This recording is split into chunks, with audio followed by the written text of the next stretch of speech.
Oh, it's everybody's favorite topic today, credentialing. I know it. I know. Listen, this is not a fun topic, but it's an important one for us to handle and cover on Travel Evolved. So we're going to go from A to Z on credentialing, ways for you to speed up your process, make more money, get started quicker, enjoy the assignment, have less issues, and again, like I just said, make more money.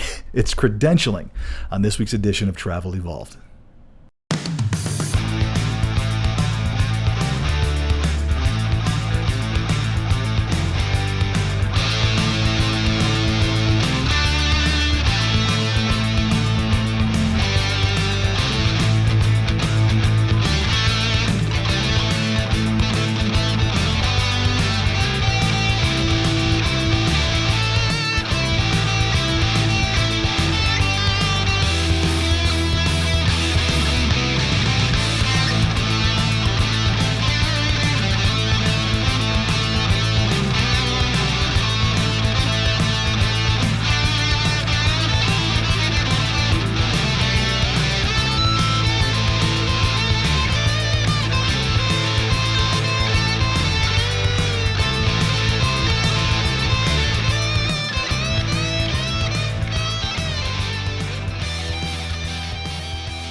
This is Travel Evolved. Welcome to the most exciting episode. No, actually, honestly, I'm kind of joking because, first of all, I will say this. I have despised the credentialing process in our industry since I've been in the industry. I shouldn't say that. Back when I first started, I didn't have any involvement. When I was with FastAv, I had no involvement with it. After that, I've had lots of involvement with it, and I just always pushed it aside onto somebody else if I could possibly. Procrastinated, when I was doing this stuff with MedLogics and all that kind of fun stuff. Things we've talked over. But listen, I am not an I dot or a T crosser. That's why I think I'm a decent CEO, because I do my job well. I'm good at what I do. I'd like to think I am. I've got lots of room to improve. But it's tailor-made for what I do. Because my brain functions at a weird place that's not necessarily conducive for a lot of jobs, but it happens to be, I think, very conducive for what it is that I do. I can think about a lot of different things at once, put out some fires, make decisions quick, and do whatever. When it comes to minutia, and when I say that, I mean that in all full respect of people that do this job, and for all full respect for you travelers that have to go through it, detail-oriented stuff where it is meticulous, not my thing, to say the least. Anybody that's worked with me knows, not my thing. I'm fortunate that I know, and I hope you guys do too as well, what your strengths and weaknesses are. This is absolutely not one of them. And it's part of the thing that's driven me so much nuts is that as time has gone by in the last 23 years, let's just say 20 years, I've been pretty involved in credentialing for 20 years. It's gotten more and more meticulous. More and more things have been added. Honestly, 20 years ago, guys, it was give us a copy of your immunizations and let's get a physical, and you were good to go. I know people are like, no way. Yeah, it really was. There wasn't that much to do, especially all the little things that the hospital's requiring that you sign and all this other stuff we're going to go over today. There wasn't that much to it. It actually was relatively simple. That's why it just all of a sudden become like, when is credentialing become such a thing? Our account managers used to do the credentialing, if that makes any sense to you. That's how old and how long I've been in this industry. There wasn't a credentialing specialist because it wasn't that difficult. It was, hey, get the recruiter involved, get your account manager involved, make sure that the traveler has sent in the handful of things that they needed, and they're ready to go. Make sure you got information for payroll, and as long as we're good, we can pay them properly, and they've enrolled or maybe haven't or declined their insurance, let's go. We're ready to roll. When the state came in to the facility, there just wasn't that much that needed to be done.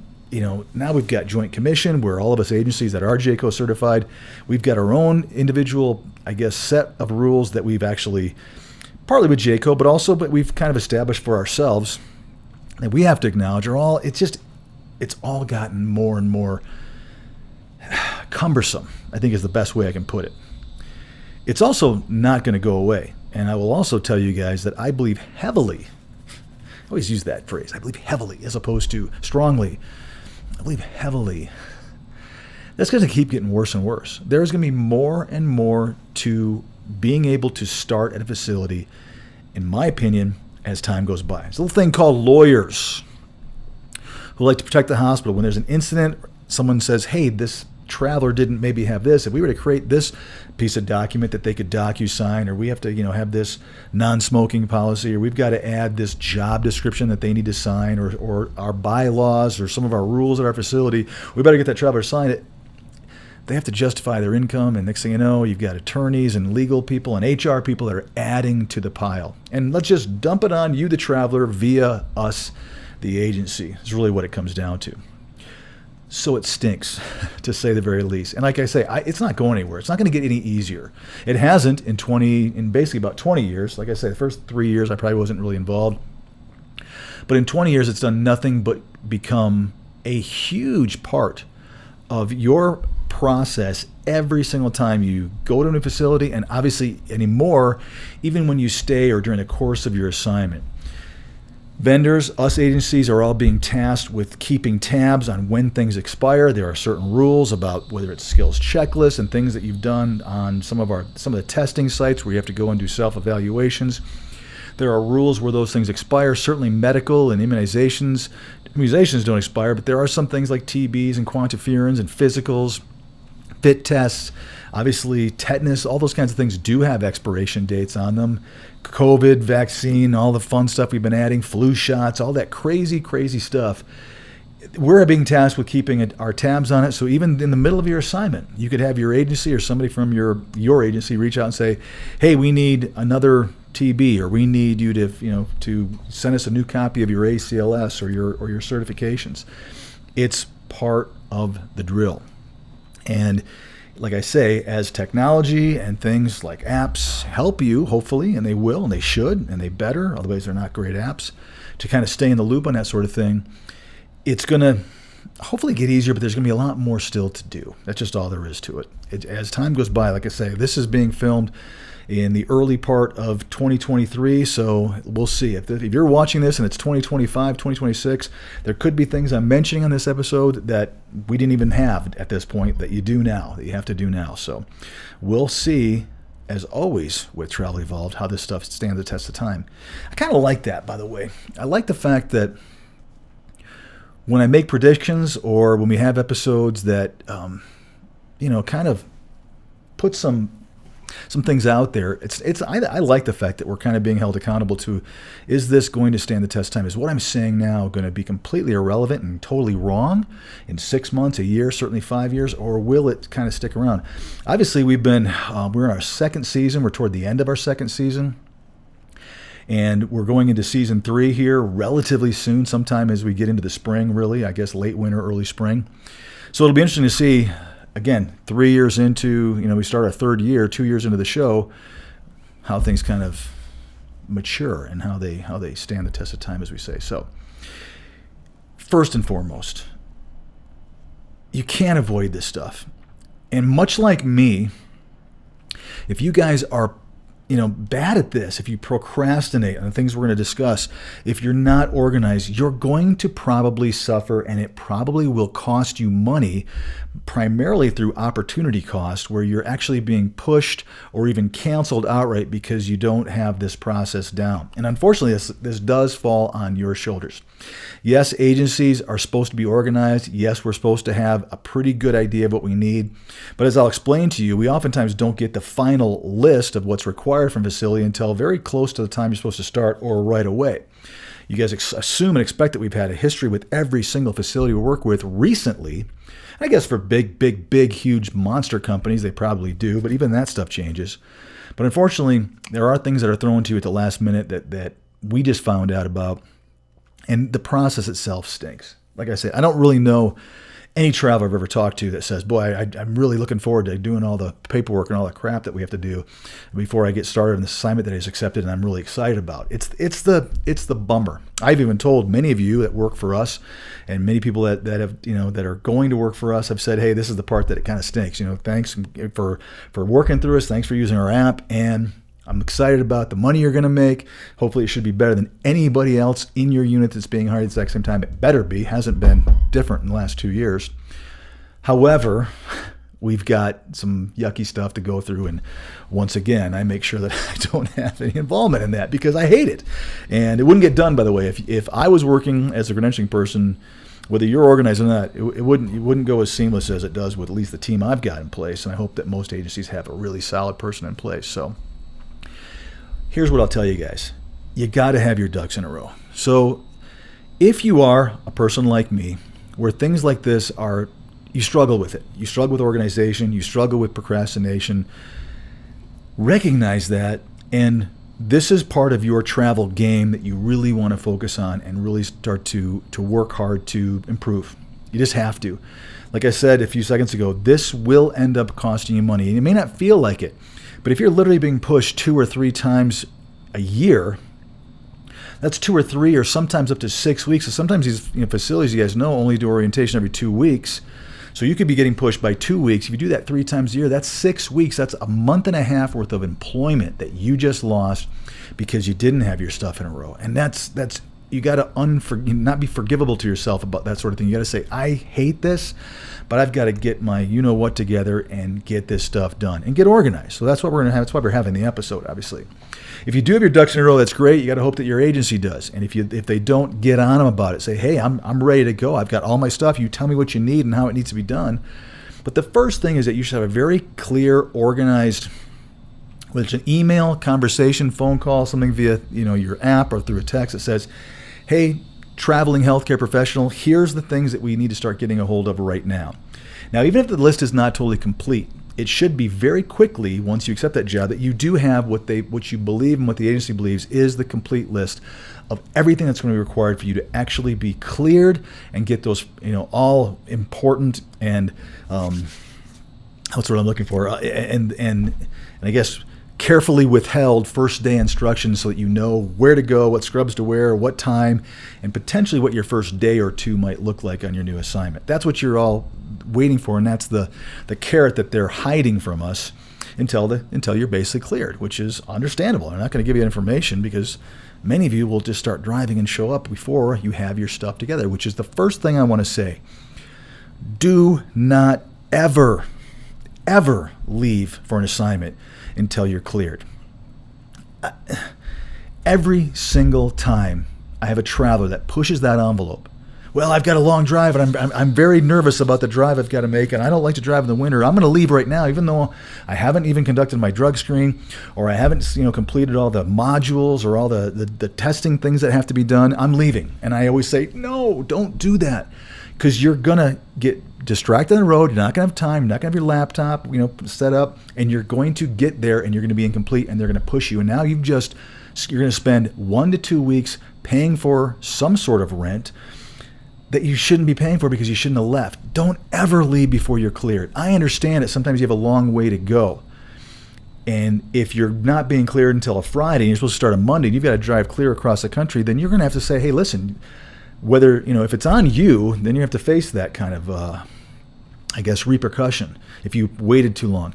If it's on your agency or on the facility, then you need to say, hey, guys, you need to look at some other consideration. I can't wait 2 weeks because you didn't have me scheduled for a background properly, or you didn't have your facilities testing done, whatever. Understand that to me, my humble and experienced opinion is, please don't ever leave to go on assignment until you are cleared by your agency via the hospital and you've got those first day instructions. It's just a bad idea. And those of you that are out there that can say it is, more often than not, it will cost you money. And it could be a lot of money because you could be canceled outright and you've just driven across the country and be turning around and driving back because you didn't have everything done. Please, please, please don't do that. So let's just start off.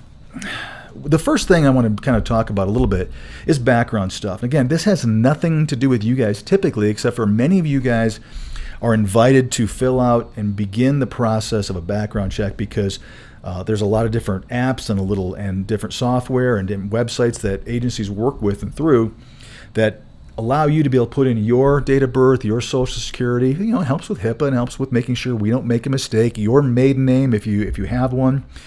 It makes the process a little faster. Typically, the agencies are the ones that are obviously better be paying for all this. It's all done without you really noticing, with the exception of you have to go in typically and do a drug screen, which is part of that background process. But get that started quickly. I mean, a couple of years ago when we were right in the middle of COVID, it was ridiculous how some of these different county and state systems were, half-staffed or barely staffed, which means background checks were taking a really, really long time. Now, the good thing was most vendors and hospitals knew that, so that's why they were pushing the start dates out. If you accepted a job today, sometimes you weren't starting for 4 to 6 weeks because they knew how long this stuff was taking. Now, as we're recording this episode, things have gotten a lot faster. But one of the first things you're going to want to do is get that started if it, in fact, is on your shoulders to start. In other words, if there's a link that was sent to you from your agency that says, hey, we need you to start this process, choose a place to conduct your drug screen, and get the background checks going so that we can have that in process, do that quickly. Now, in the same breath, I will tell you, be careful of scheduling a drug screen too far in advance. If, in fact, you are over a month out before you're starting, which is a little unusual nowadays, but sometimes you've got managers that have their act together and actually hiring for, really, knowingly that they're going to have a need in a month and a half. I've seen that recently. Double check with your agency. Hey, before I go and drive across town or even to another town and schedule this drug screen, is it within the time frame before I start that is acceptable? And I've seen it before where people run out and do that, and the next thing you know, they got to go do another one because maybe they were pushed, or maybe, in fact, they didn't talk to their agency and it is outside of the deadline, which means most people want it within 30 days. I've seen facilities that want it quicker than that, within 2 weeks. But typically 30 days is kind of the rule of thumb. Don't quote me on that. It'll differ. I would ask you to ask your agency if I'm starting on the 5th of next month, when can I do my drug screen? Does it have to be after the 5th of this month, or can I do it right now, or should I be doing it within 2 weeks of starting? Find out the rules of that. But the background stuff is all just a timing thing. Most of us agencies have pretty quick companies that we work with that can conduct this thing pretty quickly, especially nowadays. It wasn't the case, like I said, a few years ago. But that is something that if you are in charge of that, you want to get that started quickly. And obviously, if you're on the road and you're heading back home, or you're wanting to do something, then plan accordingly where it is that you're going to conduct your personal drug screen so that you make sure that that's also done properly. Now, drug screens typically take 48 hours to get back. Now, if you have a prescription, I'll throw this out there right now, or something that is going to be a flag, and you have to bring in your prescription or have the doctor who's reading your sample verify that what they're finding in that sample is a legitimate prescription, then that can push the results back by having to have that process being validated, so to speak. So understand that. So again, if you're struggling and you've done all these other things we're going to talk about today, and you're waiting to do your drug screen, but you've got a prescription that is going to pull up as a narcotic or something along those lines that is legal and you're allowed to take it, plan accordingly and make sure that you don't wait till the last minute, because it's going to take some potentially a lot longer for all that process for that MRO to be able to go and see what it is that you need and make sure they can validate that and recognize that what popped up on your potentially 10 panel or even 12 panel is approved and it's legitimate, if that makes sense. Okay, the biggest one I think for a lot of people, and again, if you haven't traveled before, recognize this, is going to be the medical part of this. It's amazing to me how this day and age, travelers that have been traveling for quite a while still don't have great titers drawn that shows every immunization that they've had. I understand sometimes titers don't always show an immunization that you've had. I get that, and I've had some frustration with some travelers that have told my credentialing people that it doesn't, the values don't show up on my blood work, so I have to go back and keep doing this all over, and I'm getting tired of getting another German measles shot every so often. Using that as an example is probably wrong. It's frustrating. So again, you get to start to know what you need and what you need to do. So have those things done. I mean, if you don't have immunizations, go out and prepare to get a titer that pulls everything you're going to need, not only for this particular assignment, but hopefully the assignments you're going to go to in the next few years from every single agency, that will show all the different immunizations that you've had.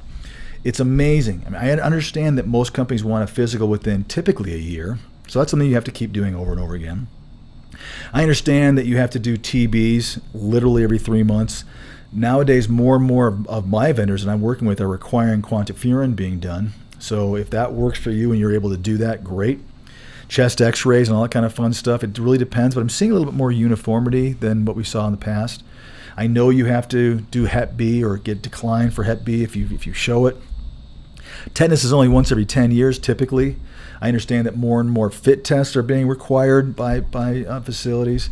Of course, nowadays people are still asking for COVID immunizations. The rules are all over the place on this. Some don't care if you have it. Show us you've got it, whether it's 1 dose, 2 dose, 1 booster, 7 boosters, whatever the case may be. Or show us the declination and the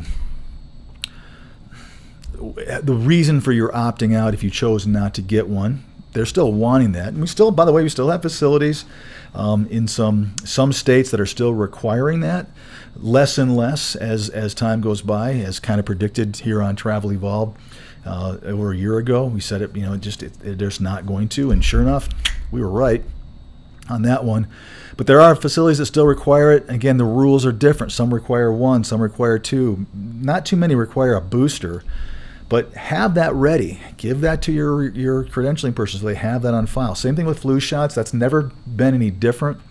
You've never had to have a flu shot. You could have always worn a mask in previous years, and it feels to me like that's still the case nowadays. So as we approach the late summer and you're getting your flu shot, get that stuff done and have it, if you're going to choose to do one, and have it sent to your recruiters so that they know. The medical thing is oftentimes like pulling teeth, and I think that a good, savvy veteran traveler would be able to say, boom, here's my file, 1 or 2 or maybe 3 or 4 pages if there's different immunizations that I literally have in my phone on my drive that I can access from my phone, and I can shoot it to you while I'm driving. Don't shoot it to you while you're driving. Pull over.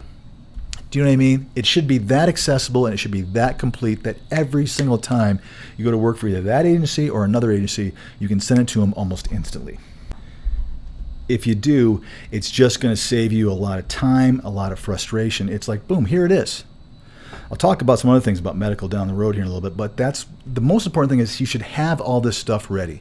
If you don't know what you're going to need, call your recruiter when you first start to, or call your company with the app and say, hey, what am I going to need? If you've never traveled before, we'll talk about that in some more episodes, and I think we already have in a little bit, but there are obviously some very definitive things you need for every single solitary assignment. So know, and as far as medical goes, what I just mentioned, and a lot of those are going to be there. Okay. On that note, certifications. Let's just jump into those. We're going to need them. The hospital's going to need copies of your certifications. Keep an eye on when your stuff expires. Again, I don't mean to sound like it's crazy because it seems like less and less lately. I've been kind of lucky. But it's amazing me how oftentimes somebody will not remember or realize when one of their American Heart Association, and by the way, please use American Heart Association. It's required by most facilities. Don't just go and double, triple check that it is, in fact, not affiliated with or comparable to that it actually is AHA. It's amazing me how oftentimes someone will have, whether it's just particular BLS or something as high-end as PALS, that's expiring and the traveler doesn't know it. These are the things you should have a running list of. You should know exactly when it is that your certification that you need, or the one that's going to help you with your traveler marketability and the ability to be able to get a position, is going to potentially expire. So have that, be ready, and be prepared so it doesn't lapse, because you won't get chosen. If you are a pediatric RN and you need PALS and yours is expired and 10 other people, you're not going to get the phone call. You're going to be passed over, which is nuts and insane. We're going to need it anyway. So when it comes to certifications, licenses, if you have those, if those are applicable to your specialty and what you do, make sure that you have those, again, ready to be sent over immediately. It's pretty remarkable how with my company, we're going to actually submit someone to a position, how very fast most travelers can say, yeah, here it all is. Nowadays, we're getting more and more vendors who are requiring some of that certification up front. They want to see that you've got your PALS, let's say, for example. They don't want to just take your word for it. They want to see a physical copy of it, because I think the reason they want to see it, obviously, is that they've been burned. Someone said, I've got my PALS. They get the job offer, and sure enough, they don't have it, and then it's going to take a while, and they're wishing they wouldn't have interviewed you because it was misleading, and it could be a while until you can find a place to actually get that scheduled and get that proctored and done. So they're wanting to see this stuff up front. So I will tell you, with my particular company, when it comes to our submission process, one of the things that we're kind of asking everybody is send us a copy of a lot of your certifications. I don't need your medical. I don't need anything personal, but send certifications. And by the way, send your COVID and your flu. That's part of what we're asking everybody to do. And I think more and more companies are, because we're having vendors that aren't even allowing for a submission until they actually have physical copies of those, which is a relatively new wrinkle in the last year, year and a half or so, for me at least. So when it comes to certifications, it should be no different than your medical immunization history, or whether it's not even immunization history, but your physical, your titer, your TB stuff. You should have that incredibly accessible. It should be available to you on your phone, whether you've downloaded the actual image of it or you can access some sort of a cloud type drive from your phone. You ought to be able to send that quickly and easily to any agency or any credentialing specialist that needs it instantly. So be ready for that. Okay, let's talk about some of the other things, because there's a lot in this episode. More and more facilities are asking for different types of testing. And I don't care if we're just talking about OSHA, HIPAA stuff, or actual, testing to show your competency in your specialty. It's, again, it costs agencies money. It's part of our process. It's why margins are what they are, because nothing is free, as I've always said in this industry. So when we have to have testing being done, we're getting charged from those testing sites. And you guys know the names of the majority of the big ones. We pay for that. It's nothing that you guys see. The hospitals don't see it. It all comes out of our margin, which is why the margins are there. The more hospitals ask of us, the more this stuff has to be paid by somebody. And agencies are going to pull that out of that all-inclusive pie and that bill rate and actually apply it and pay for it. And it's part of that process. Every agency should know exactly to the penny how much all of this stuff averages in cost to each one of their travelers. And that's how they kind of calculate their margins and calculate where that bottom line margin comes from, because this is more of a cost of goods sold. It wouldn't have the expense if they didn't have the travelers. So it's part of that. So testing is one of those things that I guess I want to briefly talk about, that you guys need to get this stuff done quickly. Try not to procrastinate. A couple of reasons why. What if you're having a bad day? What if your Wi-Fi or your internet is not working properly? Most of these things, or a lot of them, are timed, which means if you're at the mercy of your Wi-Fi and you're stuck in an Airbnb somewhere and you're struggling, this could take a few attempts. If you're waiting to the very last minute, you could be pushed. Again, that's the whole point of today's episode, is to stop you from being pushed or delayed in your start, so that you can make the kind of money you're wanting to make and get going. And again, I've seen times when people have been pushed and their rates have dropped because the rates are going down, let's say. And they also like, well, they're pushing now. We're going to see this traveler sure wants a job. We're offering it at $5 or $10 less an hour because it's there. If she would have started or he would have started, maybe they would have had the rate be the same. So it can cost you more than just the opportunity cost of not actually working that week. Testing is just one of those things that it's important. And yes, I have seen where you can actually save your testing and you can give that login to a new agency, theoretically, if it's within the guidelines of how far long ago it was you did this testing. You might be able to reuse that again instead of having to do it all over again. But for the most part, an agency is going to have to be able to pull that. They're going to have to see that information, which means you're going to have to use their login or give them yours so they can actually pull that and send that off to the facility and make sure it's cleared and approved. So get that stuff done quickly. I don't need to spend a lot of time on it. I understand it's a pain. And this is where I'm telling you, like I said early on in the episode, I think more and more of this stuff is going to become a little bit more apparent. You're going to see more and more testing being done as hospitals start, looking at their costs and their expenses, and they start saying, boy, we're paying a lot of money for these travelers. Let's start making more and more sure they're the right fit for us. I will not be surprised if more and more facilities are getting a little bit more strenuous in their testing process and what they want to see from you before they actually have you drive across country and start the assignment. If they're paying this kind of money, this is what I'm talking about. It's just not going to get any easier. It's going to get, I believe, more and more as time goes by. We'll see. I'm going to use the term DocuSign because obviously that's a company we use, a lot of companies use, but there are a lot of documents that need your signature and the approval that you've read them and said that you agree with them. So these are also relatively simple to knock out, but if you're waiting and procrastinating, they can add up. You can have Wi-Fi issues again. I'm talking about things like sometimes hospitals require us to give you guys a job description. It's theirs, but they want us to turn it into DocuSign, which I'm using like a FedEx term, and send that out to you. Most of the time, your payroll information comes via these sort of services, which allows you to be able to fill out your I-9, your W-4 form, declare your deductions, also oftentimes enroll in the insurance, provide your banking information. Most of the stuff is done via an online document signing service, I'll say that. And that stuff is something that you just, again, it's a lot of work, but a lot of it has to do around payroll more than anything. But again, I am seeing more and more non-smoking policies, different rules about the campus, the facility, parking procedures that they want you to see, even signing off on first day instructions, signing off on that you're acknowledging the scrub color. I mean, it can get a little bit daunting, like I always said. But this is another area of credentialing that needs to be completed. And I would say, don't procrastinate on any of this stuff, but I'm just kind of walking you through what it comes down to. All right, here's the big one. And I did a whole episode. Episode 72 was called Unbillable BS.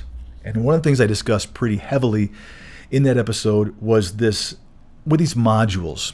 And I call them modules. And I could call them a couple other things, but I'm got to keep the episode clean. Otherwise, I have to change the rating, as we've said before. I don't like these. You guys don't like these. These are basically, for lack of better description, in my opinion, it's orientation and things you could be doing at the hospital on the hospital's dime that they want you to do before you even start, so that it's free, theoretically. It's not free to you. It takes you a lot of time. And some of these modules are cumbersome. Some of these modules are ridiculous in how long it takes you, whether you're watching a video or taking some sort of like I say, a module you're walking through and testing and reading and answering questions. It's ridiculous, and I apologize. I wish it was me that was asking you guys to do it. I could really apologize, but I'll apologize for primarily the facilities that are making you guys do this sort of thing. I think it's baloney. I've always felt that way. Once again, I've seen this go from not existing to existing and becoming more and more prevalent in the industry, more and more obvious that it's like, hey, let's see how much we can actually get away with having a traveler do before we start having them be on our hourly Chronos type timesheet device tracking system dime. Okay, and that's what they're doing. These are very time consuming. Can be, not always. I've had some in some facilities that have their own specific thing that takes 5-10 minutes. This is an area that I would urge you guys, if you can get the things we've already talked about and the things and a couple other things that we're still going to talk about done quickly, it will allow you the time that you need sometimes to be able to do these sorts of things. My apologies, to do these sorts of things, because some of them can take a while. There's one big system, you guys all know it, that is notorious for this. The good news is once you've done one of these modules, you typically don't have to do one again for another year or so. I don't know the rules, and my credentialing person would know. Savannah's probably right now going, I just can tell you exactly how long they're good for. But the good news is they do transfer from agency to agency. So once you've done one of these modules with this big system I'm thinking of, you can work for any facility, and the majority of those modules are completed. There may be something very specific that's to that facility that may be there, but we're talking just a couple of things as opposed to 20 hours. And yeah, some of them I've been told can take that long. The vendor won't say that. The vendor says it's a lot less than that, but I've had travelers tell me, no, it takes that long. For some, so I don't want to, I guess, put you in too much of a tailspin, but some of them do take that long, depending on how fast and how good you are at this sort of thing. It stinks. I don't have a great excuse for the facility or the vendor, except for the fact that they're getting free paperwork done before you start, and you can and you bill for those hours. I guess it's no different than filling out paperwork before you go to a doctor's office or a dentist office. It needs to be done, and they're going to want you to do it on your own time, and certainly not let an agency and you get paid for that time. And I do think this is another one of those areas that, as time goes by, you're going to see more and more things that need to be completed that take away your time before you actually can start an assignment. So the point I'm making here is, save some time, especially if your agency is good and kind of gives you a heads up. Hey, we've got this particular facility you're going to work for. This system has a couple of modules, so get us everything else so that you can be done and finished with the only thing you have to focus on is that online module, and then you can knock it out. It's just a great way to be done. And like I say, the one good thing I'll tell you about that is that once you do these, typically you don't have to do one. I know for at least a year, and I think it might be up to 2 years. I can't tell. And right now, like I said, one of my credentialing people that probably I should have asked her would have been able to tell me quickly. So it's a lot. All right, going back to some things, obviously when it comes to credentialing, you still have some other things like your payroll, your insurance information, that sort of thing. Again, via typically a document signing type service. But this is where I would say, you got to be careful. I mean, this is where you can spend some time. If you have multiple accounts where you want to, like we've talked about in many episodes, where you want to have some of your dollars go somewhere where you're not necessarily having to see it all the time, and you can start to save some money. This is where you can do those sorts of things.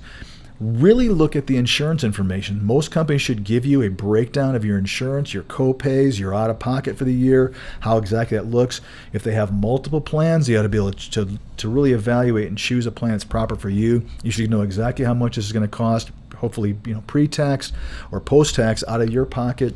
If there's dental, if there's vision, if there's life insurance involved, give yourself some time to go over this sort of thing to decide if it's important to you. Most of us have to have either a declination or an enrollment filled out. That's the way the insurance rules are right now with our census. You have to stay on top of it. Many more and more companies are requiring that if you decide to decline, they want to know what it is, the reason that you are. Do you already have your own insurance? Do you have a spouse that has insurance? Those sorts of things. They oftentimes want you to list that information so that they can validate that and verify that. What's important is that you spend some time making sure that your benefits and your pay is done properly so that you can really think about, like I've said, we do a lot of episodes on how to keep money away from yourself, how to diversify some of your income, to take a look at what your expenses are and to put some other money aside. This is exactly what I'm talking about. Making sure that you've got the multiple accounts and you've got things set up and you've really thought what your net pay is going to be and what you can do with some of that net pay and put it in multiple accounts. So that's an important part. It's part of the credentialing process as far as I'm concerned. It's part of that onboarding, which is another term for credentialing that people use. So spend some time, pay attention to that. It's just, I needed to talk about it in this episode. There's no other real place for me to mention it. But this is all part of the onboarding / credentialing process, which means now that you've accepted the job, what are the things that need to be done before I actually walk in that facility's door and start and make sure I'm getting paid properly? And pay is a really, really important aspect of it. All of this stuff that we just went over, and I know I went quickly. I know I'm talking quick today. It's toward the end of the day, and I'm kind of amped up. There's a lot here, and literally, besides the modules and potentially, I can't even think of it, even the testing, most of this stuff you should have accessibility to quickly, and you should be tracking anything that might be expiring, whether it's your certifications or certain parts of your immunizations, your skills checklist. I mean, I'm talking about, again, online testing, some of the OSHA HIPAA stuff. If they're requiring that once a year, you should know, hey, by the time I go ready to start my 5th assignment with this company or extension, I'm going to have to redo another skills checklist because they're going to require it. This is an area where I really believe there are some very significant differences from traveler to traveler. And it's remarkable how travelers that are unorganized with this are constantly fighting against themselves to make money. Again, you've gone through the whole process of getting your marketability gone. You've beaten out your competition based upon either your interviewing skills, your resume building, everything that you've done to beat everybody else to get the jobs that you guys want. And now, after all that, now you're gonna procrastinate or struggle through this process, which gets you to that starting that job and gets you going fast. This is a huge, incredibly important aspect of being a successful traveler. It's one of the main reasons why this was put on that board of our list of things to go over instantly. It's part of the nuts and bolts. It's just as important as traveler marketability, and to be honest, in some cases it's actually more important, because this is where a strong, organized traveler who gets this is going to sail through this process a lot faster than somebody who struggles with this. So be that person that sails through it. I'm just telling you, you just need to. The last kind of thing I want to talk about here is understand that, again, your agency and the person especially that's handling this and doing the credentialing for you and working with you is absolutely not the enemy here. We're all in the same boat. Us agencies are being dictated, this is what we need. You can fight it, you can complain, you can procrastinate and grumble through the whole thing. It's not going to change the fact that it needs to be done. So again, I've had my credentials like, man, that person's really tough on me because every time I tell them I still need this, they're mad. And I always go, are they mad at you personally? Like, yeah, kind of, because I keep asking for it because the hospital keeps saying, hey, we are ready to go, except we're still missing this fit test, or we're still missing, this TDAP, whatever it is. And I'm just telling you guys, understand that everyone's doing a job. We are not the ones. I love beating us agencies up, as you guys know. I think I'm unique in that I just feel we're kind of a necessary evil, as I said very recently, I think in the last episode, if I'm not mistaken. But this is part of it. This is why we make the money we're supposed to be making, because the hospital wants us to get through all this garbage and stuff with you so that you're done. They don't have to deal with it. They don't spend money on their own HR person, their own credentialing specialist to get this done. This is part of the minimal benefit that they're getting from us that says, okay, we understand why the agencies are making their money, because they are going to have to employ somebody or some bodies or a whole department to make sure that once they're a traveler accept an assignment, that they're getting this stuff done. And we, the facility or the vendor, don't have to deal with it at all, except for just remind them and be checking the stuff that they're uploading or submitting to us, the vendor or the facility, that says, yes, we're approving this BLS card because it doesn't expire for another 7-8 months.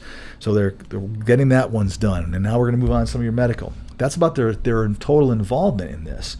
But we're the ones that are having to do that. So we're doing the best we can to get that from you. And when you're tough, it doesn't make it any easier. And it's almost like you got to get out of your own way so you can start to work and get that stuff done. So being pushed and or theoretically being canceled can cost you guys a lot of money. And that's the reason we did this episode. I want you to understand that all of this stuff I just rapidly went through. I didn't want this to be too long of an episode. I like to keep our episodes around 40 minutes to an hour.